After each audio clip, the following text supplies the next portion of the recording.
Assalamualaikum warahmatullahi wabarakatuh. Bertemu lagi dengan pelajaran Ibu di materi fisika bab 2 pada semester 2. Sekarang kita akan masuk ke materi usaha dan energi. Nah, di SMP kita sudah mempelajari bahwa usaha adalah besarnya gaya yang bekerja pada suatu benda sehingga benda tersebut mengalami perpindahan. Jadi di dalam fisika itu, syarat adanya nilai usaha itu harus ada perpindahan. Jadi kalau kita memberikan gaya pada suatu benda, tetapi benda itu tidak bergerak, maka tidak dikatakan melakukan usaha. Nah, usaha sendiri, W sama dengan F kali S. F-nya adalah gaya, S-nya adalah perpindahan. Usaha dalam fisika satuannya adalah Joule atau Newton meter. F adalah gaya dalam Newton, S adalah perpindahan dalam meter. Kemudian yang berhubungan dengan usaha adalah energi. Energi adalah kemampuan untuk melakukan usaha. Banyak sekali energi yang kita ketahui, ya. Yang dibahas pada materi ini adalah energi kinetik dan energi potensial. Energi kinetik sendiri adalah energi yang dimiliki oleh benda karena geraknya. Ya, jadi rumusnya EK sama dengan setengah mv kuadrat. Energi kinetik dalam Joule, M adalah massa dalam kilogram, V adalah kecepatan dalam meter per sekon.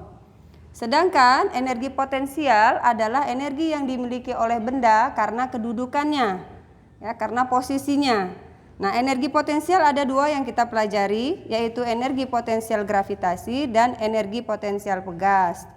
Untuk energi potensial gravitasi dirumuskan sebagai EP sama dengan M kali G kali H. M-nya adalah massa dalam kilogram, G-nya adalah gravitasi, dalam hal ini adalah gravitasi bumi, nilainya 9,8 meter per sekon kuadrat dan biasanya dibulatkan menjadi 10 meter per sekon kuadrat. H-nya adalah posisi atau ketinggian benda. Jadi untuk energi potensial rumus satuannya adalah Joule, ya, sama dengan usaha. Energi potensial pegas dirumuskan sebagai EP sama dengan setengah K kali delta X kuadrat. EP-nya dalam Joule, K-nya ini adalah konstanta pegas, tidak ada satuannya. Delta X adalah pertambahan panjang pegas. Berikutnya, hubungan usaha dengan energi kinetik. Hubungan usaha dengan energi kinetik adalah usaha itu merupakan perubahan dari energi kinetik. Ya, jadi W sama dengan delta EK. Delta itu adalah perubahan.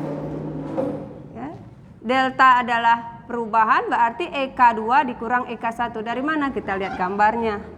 Jadi misalkan Ibu punya benda pertama ini kecepatannya V1.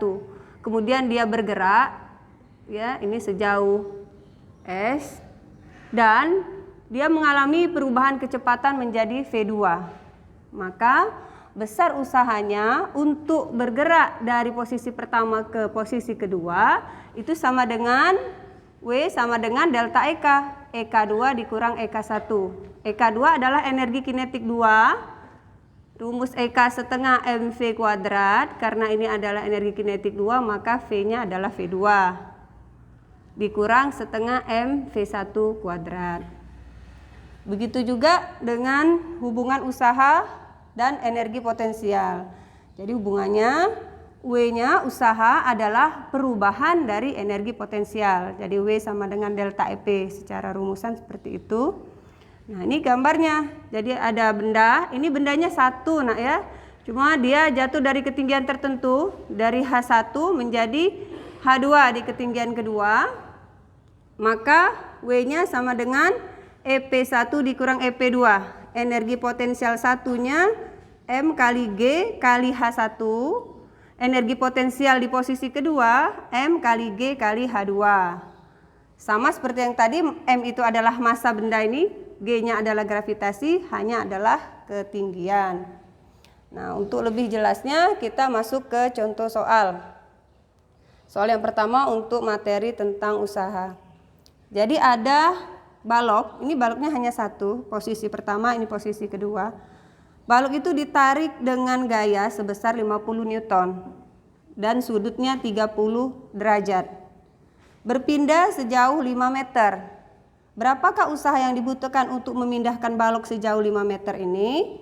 Jadi yang diketahui pada soal tadi, F 50 Newton, perpindahannya 5 meter, sudutnya 30 derajat. Langkah pertama yang harus kita lakukan adalah menguraikan gayanya. Nah, ini sudah dipelajari di bab sebelumnya, yaitu tentang hukum Newton, tentang gerak ya. Ini kita uraikan gayanya.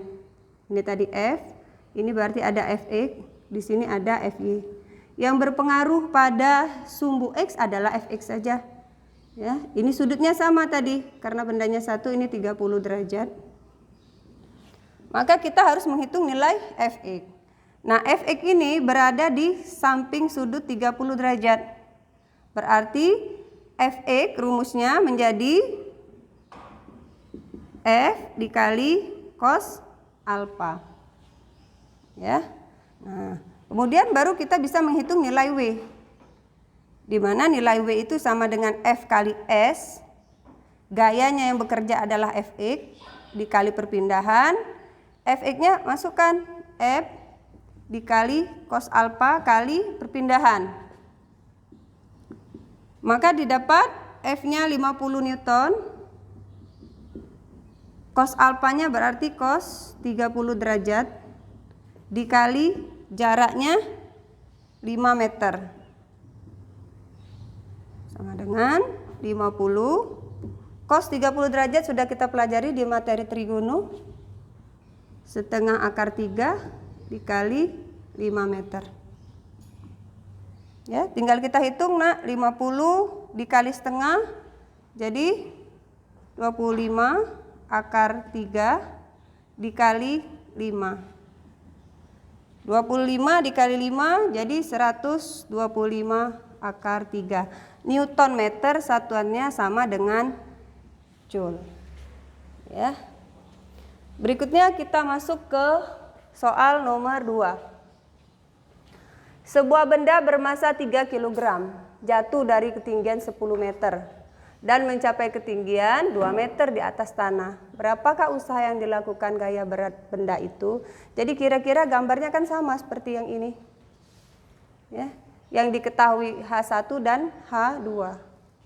H1-nya 10 meter, H2-nya 2 meter, masanya 3 kg, gravitasi 10. Masukkan rumusnya, W sama dengan delta EP, EP1 min EP2, EP1M kali G kali H1, min M kali G kali H2. Ini sama-sama ada nilai M kali G, ini boleh kita keluarkan untuk mempermudah perhitungan. Jadi di bagian kurung hanya H1 min H2. Masukkan masanya 3 kg, gravitasinya 10 meter per sekon kuadrat, H1-nya 10 meter min H2-nya 2 meter. Ya, jadi 3 kali 10, 30 kilogram meter per sekon kuadrat dikali 10 dikurang 2, 8 meter. 30 dikali 8, jadi sama dengan 240 kilogram meter kuadrat per sekon kuadrat, itu sama dengan joule. Nah, untuk video kita kali ini hanya sampai di contoh soal W sama dengan delta EP. Nanti kalian bisa lihat contoh-contoh soal berikutnya dari materi yang akan Ibu share di Google Classroom. Sekian video dari Ibu. Semoga video kali ini bisa membantu kalian untuk mengerti materi ini. Assalamualaikum warahmatullahi wabarakatuh.